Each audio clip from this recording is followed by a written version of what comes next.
Hey YouTube, it's your boy Would You here, coming at you with some more Age of Empires 3 Definitive Edition. And today I've got the final video of the mini Mexico sort of series that I've been doing. And this is looking at the Central America timing. Now this is very similar to the Spanish FF timing, but with a little bit of a twist. This is one of the more popular sort of build orders that you will see Mexico players do. So I hope you guys really enjoy this. This was all provided by Rootline, so his information is going to be down below.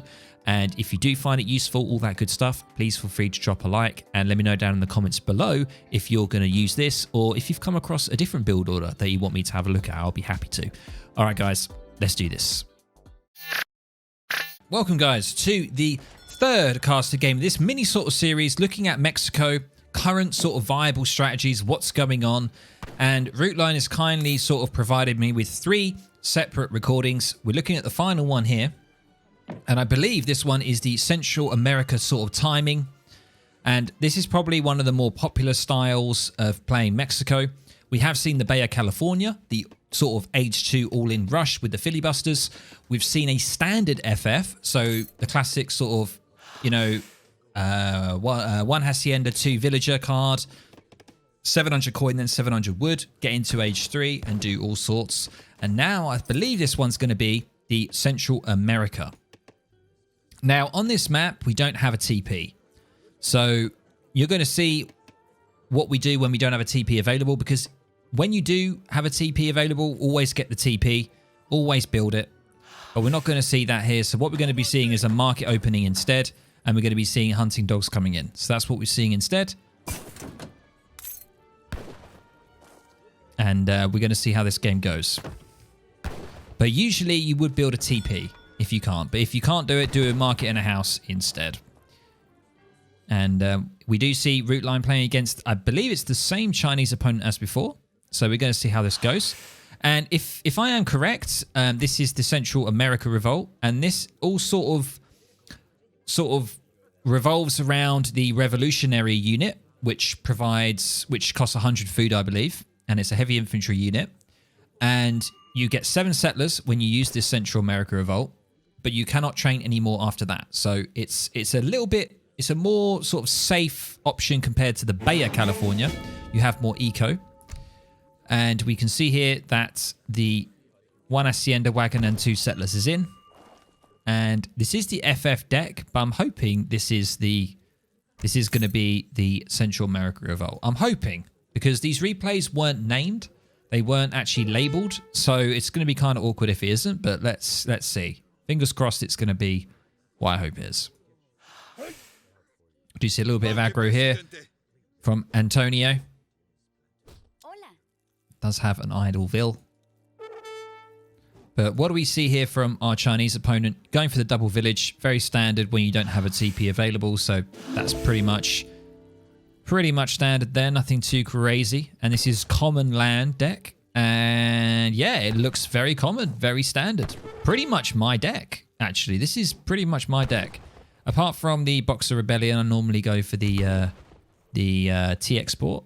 But yeah, pretty standard. We do see the Hacienda being put in a defensive position.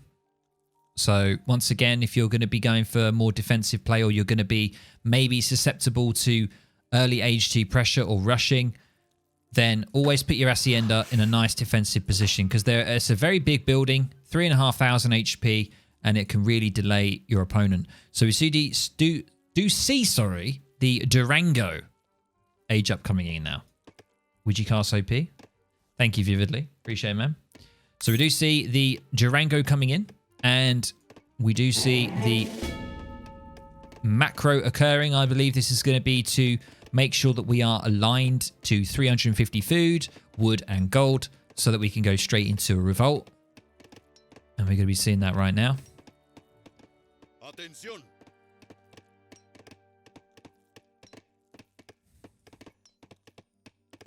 I hope so. I hope we're going to be seeing it now. I'm pretty sure we are going to be seeing it. Yeah, a couple of vills peeling off yet, going to the gold. Yep, that seems pretty standard to me. And I think this is the kind of build that I would like to play. This Central America. And I think this is one that a lot of you guys are going to feel comfortable about playing. The Baja California is kind of a nutty sort of build. And it does require some sort of decent micro, because if you lose your mass, you've basically lost the game. There is no way that you can come back from it. If you lose your army with the all-in sort of Baja California play, that's pretty much it. You know, it's basically GG. And that can be quite stressful for sort of average players. So this is more of a safer version. You've got more eco behind you. You've got more ways to recover if things go wrong. So you can see here, beautiful macro getting up to 350. And there it is. And there was already a Vil put in queue, so we've got it. And the military wagon pops out. We do see the 200 XP on the floor. And the military wagon will be going down here. I believe it's going to be going down into a foundry. But we have to wait until we revolt before we can put the military, the artillery foundry down. So this, I believe this military wagon just needs to stay here. And there we go. The revolution is happening. Yep, it is the Central America. It's going to be happening. And we do see, what are the Vils doing now? Majority of Vils going to be moving over. And they're going to be going to wood to enable the population. Artillery foundry is now going down. Defensive position again, so we're not doing a forward artillery. And 2 cards available. What cards are we going to be seeing here? First one, straight off the bat, is the 700 wood. No, it's not. Yes, it is. 700 wood. And we're going to be mining so that we can get some falconets, I believe. That's what I think's happening right now. Because that 700 wood is going to enable us to get some houses. And also, a falconet is 100 wood. And I believe 300 gold. So a lot of gold. And now we see Gangsaw coming in now as well from the market. Because remember, we didn't actually start with the TP. And there you go. First revolutionary is coming in that you can get from both your TC and barracks.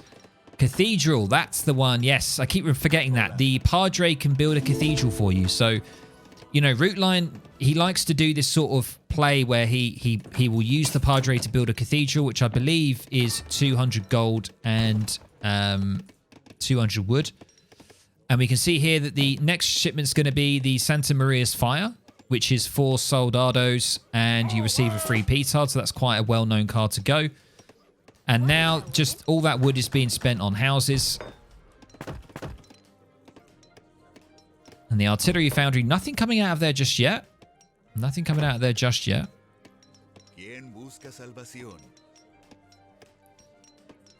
And just constant houses being put down. Look at that, 7 houses down. Now it's going to be 700 coin. 700 coin coming in. And that's going to help for the falconets. The falconet timing that we're going to be seeing here. So you can see a lot of Vils mining that gold as well, because 700 coin is going to go very quickly. Trust me. And you can see the wood is also building up, and that's going to be perfect to basically get, I think he's trying to aim for 4 falcons. We shall see. Now, we do see from our Asian opponent here that there is a slight force coming in. Once again, another Age 2 timing coming in here from the Chinese player. So we're going to see how Rootline deals with that. And there it is. Falconets are coming in. They're actually 400 gold, sorry. 100 wood and 400 gold for a falc. So just think about that. You want to get 4 of those bad boys. You're going to need a lot of gold. A lot of gold. I think the plan is to try and get 3 falcs out. And now he's going to be trying to defend this here. Doesn't want the artillery foundry to go down. Pikes are going to be actually going into the good old sort of parry stance here. Do see more revolutionaries coming out. And town militia has been called. 2 falconets in queue. And he's going to get a 3rd falconet. So that's the plan. Get 3 falconets with all that gold and that wood. 3 falconets have popped. And away we go, baby. And unfortunately, shooting at the Kashyyyks there, probably should have actually dealt with the 2 canoes. But we've got militiamen. We've also got some revolutionaries. And now we do see 6 revolutionaries coming out now as well. And 3 falconets at this sort of time is very deadly. Very, very deadly. And you also do have 2 Colves as well. So there's always that option. If you are up against the FFs, you've always got the 2 Colv option. So you can deal with your enemy's falcs, which is really good. So if you go against an Ottoman player that goes a straight FF and has 2 Falcons, that 2 Colv is extremely good. Extremely good. So we do see the Visit of the 7 Houses. This is a tech in the Cathedral that means for every house that you have, you get an Insurgent. So we're going to be seeing some Insurgents now coming out. We see 6 Revolutionaries coming out. A Petard comes along with it. We've got another 5 Revolutionaries coming out. And now it's really starting to rack up. You know, the number of troops is really increasing.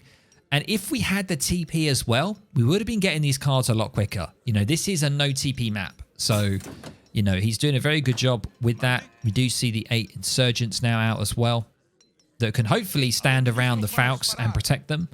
And we're going to be seeing now a push from Root Line. This is the time to make that push. Another bunch of Revolutionaries coming out. And he's just going to be getting another 6 Revolutionaries. Simple as that. It's just going to be Revolutionaries here on out. But there are many other options that you can go. You can go for the Salvadorian Coffee that gets you more settlers. That's a really good choice to go.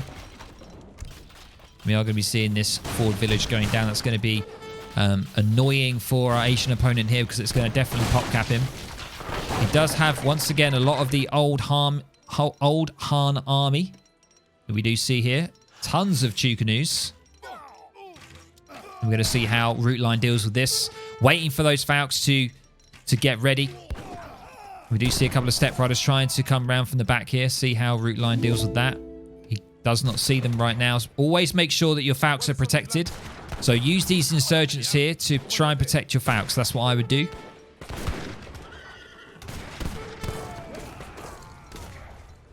And now it can get a little bit dicey. We do see some Step Riders trying to do something in base but failing, and now the Falcons are still pushing forward. And this is the scary thing. You know, if you're going against a very age 2 heavy Civ, playing this style with the Falcons is terrifying for them. You know, trying to deal with 3 Falcons in age 2 is a scary thing. So now we see just a pure siege as well. You know, along with the Insurgents here giving their high siege rate that they have. We do see another Falcon on the way.